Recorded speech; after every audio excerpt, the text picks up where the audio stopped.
इस वीडियो में हम एग्जाम्पल्स लेंगे 4 जिनके बेसिस पे हम ये सीखेंगे कि नल हाइपोथेसिस और अल्टरनेट हाइपोथेसिस को कैसे फॉर्मुलेट करते हैं या कैसे लिखते हैं। तो फर्स्ट एग्जाम्पल है, a company has stated that their shoes have an average life of 5 years।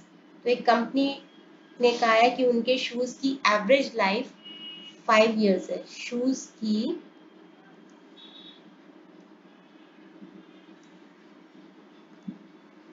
Average life है 5 years, ऐसा कंपनी मानती है। But a worker believes the machine making shoes no longer makes shoes of this quality. पर एक worker को लगता है कि अभी कंपनी इस क्वालिटी के शूज नहीं बनाती कि उसकी लाइफ 5 years हो। And samples 100 shoes and samples 100 shoes to perform a hypothesis test with 99% confidence। तो कंपनी का मानना है कि शूज की एवरेज लाइफ है 5 years, बट एक वर्कर को लगता है कि अभी वो उस क्वालिटी के शूज नहीं बनाती है, तो वो उसको उसके अगेंस्ट एविडेंस चाहता है। तो सैंपल करता है वो 100 शूज को और वो 99% कॉन्फिडेंस से उसका हाइपोथेसिस टेस्टिंग करता है।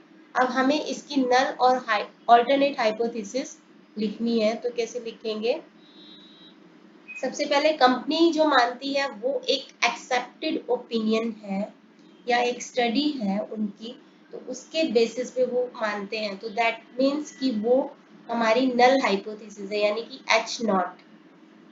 तो एच नॉट या एच जीरो है कि एवरेज लाइफ है उनकी शूज की 5 years। तो average life is equal to 5।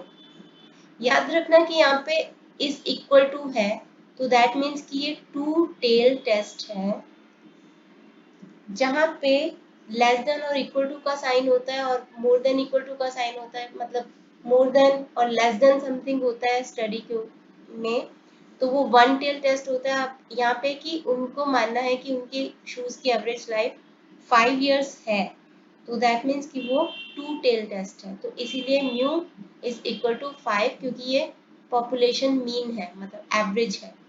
और ऑल्टरनेट हाइपोथेसिस क्या कहेगी?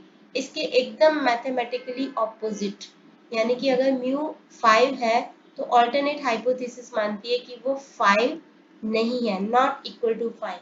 तो mu is not equal to 5। तो ऐसे करके हम इसकी हाइपोथेसिस लिखेंगे, नल और ऑल्टरनेट। इसके अलावा जो भी कुछ इंफॉर्मेशन है यहाँ पे वो हम लिख देते हैं कि सैंपल साइज है 100, तो n will be 100 and 99% confidence level है, तो that means confidence coefficient will be 0.99। और अल्फा क्या होता है? अल्फा होता है 1 माइनस सी, 1 माइनस कॉन्फिडेंस कोफिशिएंट, तो 1 माइनस 0.99, तो अल्फा विल बी 0.01। तो सेकेंड क्वेश्चन करते हैं।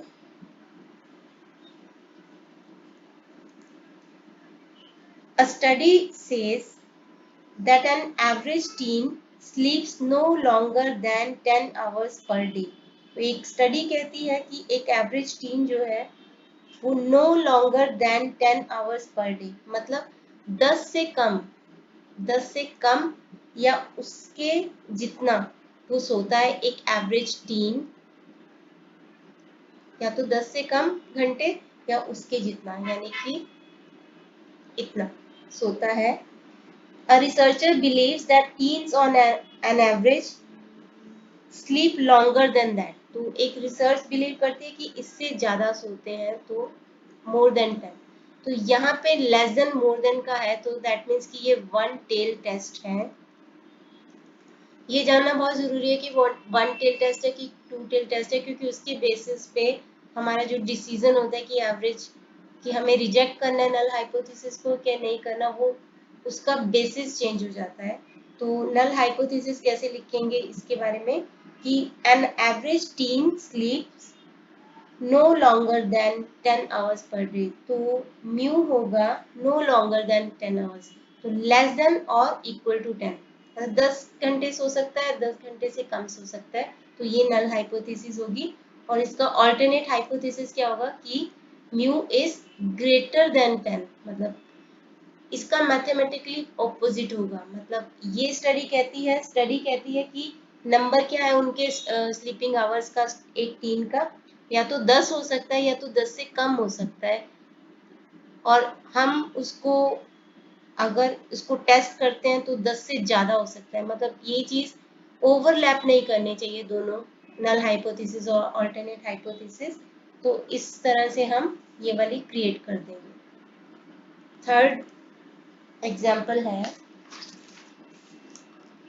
a study believes a study believes that at least 60% of people in India snore। तो एक स्टडी कहती है कि at least 60% of people in India snow.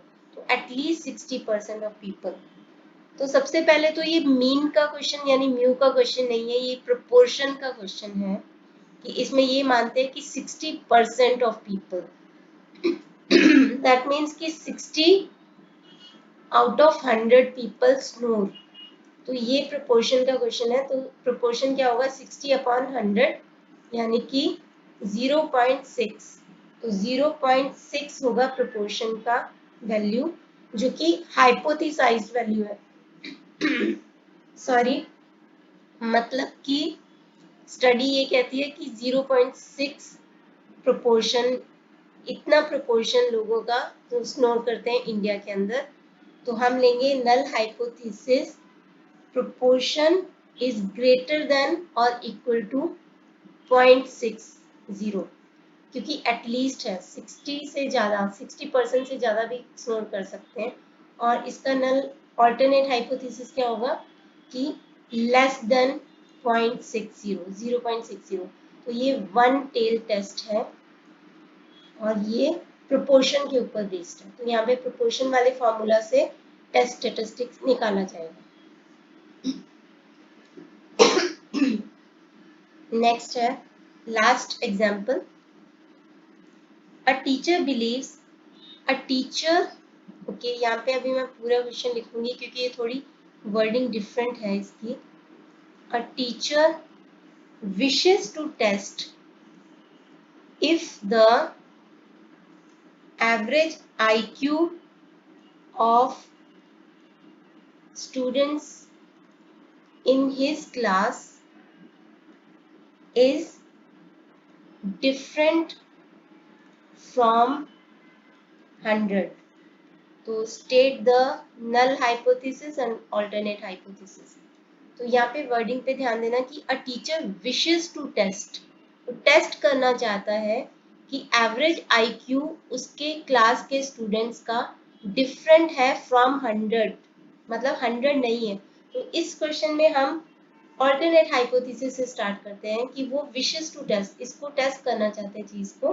तो दैट मीन्स कि average IQ is not equal to 100, different from 100 है।